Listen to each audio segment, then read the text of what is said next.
Hello, scientists. I'm here with my friend, Emily Rogers. She is an engineer and is currently finishing her master's in engineering, and she is here to answer some questions about energy for us. Emily, do you want to tell us a little bit about yourself?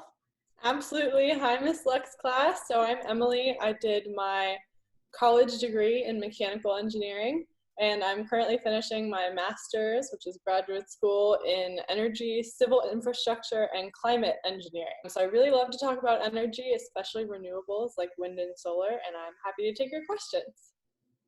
First question, what is the most exciting part about being an engineer? Oh my gosh. There are so many exciting parts about being an engineer, but it's a really fun industry to be in because everything's always changing. You get to use math and science to solve all kinds of problems. You get to help people in the environment, and you're always presented with new challenges. So it's really exciting. How does your studies and your degree, what does it have to do with energy? My first degree is in mechanical engineering. And mechanical engineering is really about how stuff works. We studied a lot about how cars run, airplanes, rocket ships, but we also study a lot about power plants and how you turn thermal energy or kinetic energy into electrical energy. So we learned a lot about the electricity grid, which was really interesting. And that inspired me to go study energy. So my master's degree in energy is all about renewables and how they impact the climate, how they're changing the climate and improving our local air quality. And so I was really excited about that. So I have students who are interested in engineering. What made you want to become an engineer? Engineering is a really fun and challenging field. I really wanted to help people. And I also care a lot about the environment. I love to go hiking, I love to spend time outdoors, and I really wanted to protect the environment. And so being an engineer, you can use a lot of really cool tools to help different people and help solve those environmental problems. You can work on wind turbines, windmills, you can work on making cars more efficient, you can work on so many different things.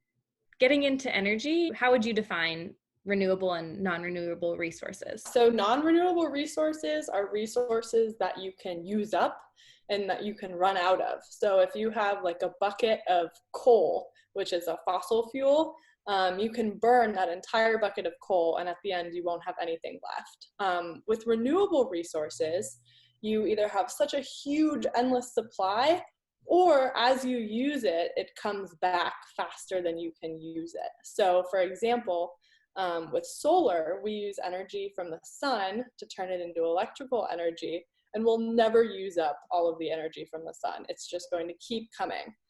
In terms of a resource that grows faster than we could use it, we could plant enough trees that would grow as fast as we could use or harvest them, and that would be a sustainable way to have a renewable resource. Could you tell me a little bit more about fossil fuels? How are they created and why are they not regenerating after we use it?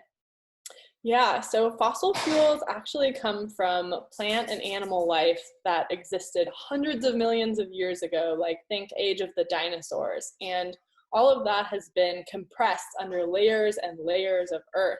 With all of this time and pressure, fossil fuels like oil and natural gas and coal have formed underneath deep in the ground. And when we use those fossil fuels to generate electricity, we mine them. So we literally dig them up and burn them, which produces a lot of pollution. But they're not regenerating because we're not layering those same plant and animal lives for hundreds of millions of years. It takes so long to produce fossil fuels, so that's why that's not a sustainable process. Okay, so once we use them, because they're so old, it'll take so many years to get anything like those products again. Yeah, we have a limited supply. Why is the transfer of energy important in renewable energy and renewable resources? So the transfer of energy in renewables can look like kinetic energy, like wind speed and the energy in wind, going to mechanical energy of like turning those rotors, and then going to electrical energy from the rotors into a generator and into the grid. So what are the different types of renewable energy that we can harness to turn into energy like electricity that we can use in our own homes? You can use wind energy, which you've probably seen giant turbines out in the fields and such. We can use solar energy, which can be a solar panel like you've seen probably in rooftops in your neighborhood, which takes sunlight and turns it into electricity. We also have other concepts like putting wind offshore, because wind can be really powerful over the ocean, so putting it off of the coast. Then even down within the ocean, there are like tidal forms of energy people are doing research on harnessing. So you could have a device that uses the waves for energy. Just like the waves push a surfer or a boogie boarder, they can push something that we can turn into a different type of energy that we can use. Exactly.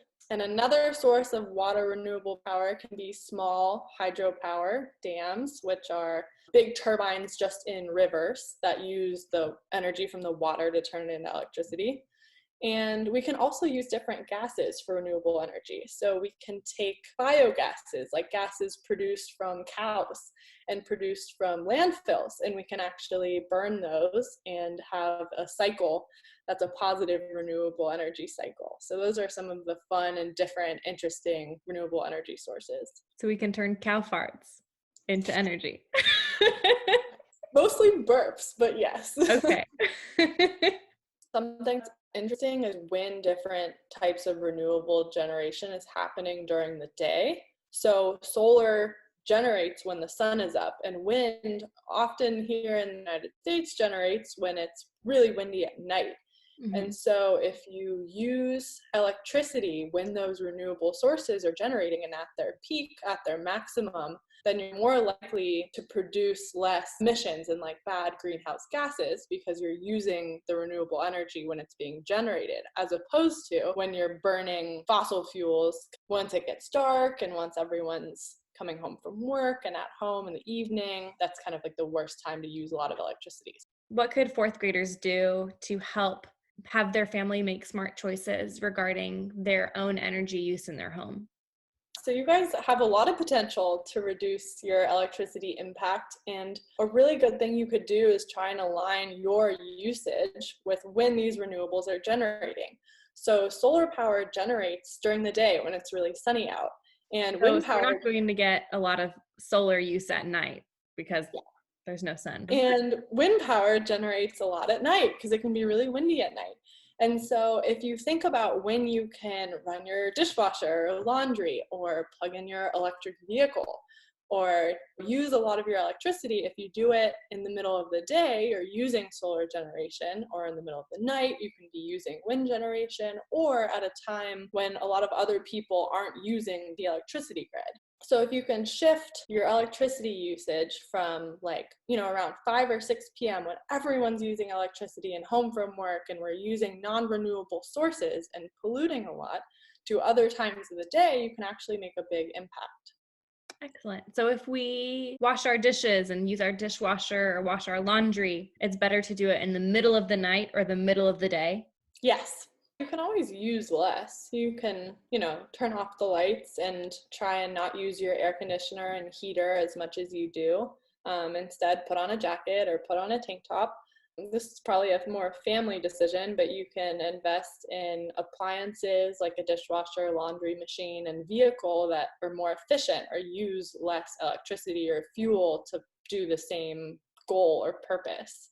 So that can save resources.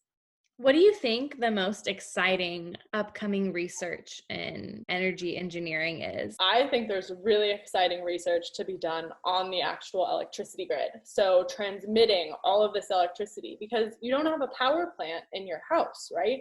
So once we generate that electricity out at those windmills or by burning natural gas at a power plant, we have to get it from. And that happens like instantaneously. Whenever you turn on the light, it comes on. You don't have to wait for a windmill to start moving or to light the match to burn some natural gas. So this whole system is really changing all the time.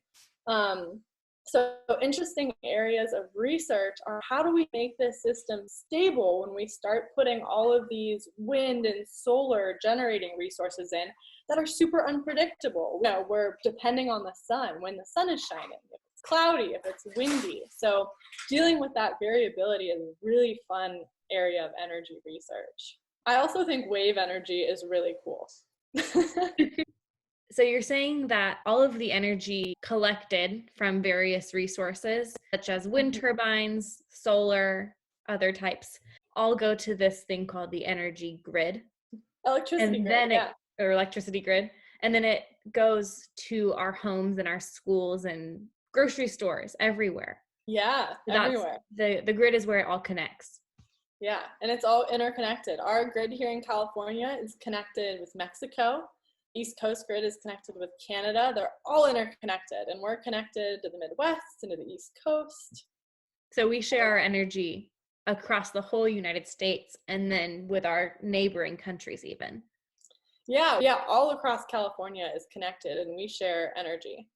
What advice would you give to a fourth grader if they want to pursue being an engineer? I would say be curious, think about how stuff works, take things apart, play with Legos, and focus on school, focus on math and science. But it's also super important that if you want to be an engineer, you know how to write and communicate, because our scientific research is only as important as we can communicate it. So don't think if your strengths are not in math and science that you shouldn't go that direction.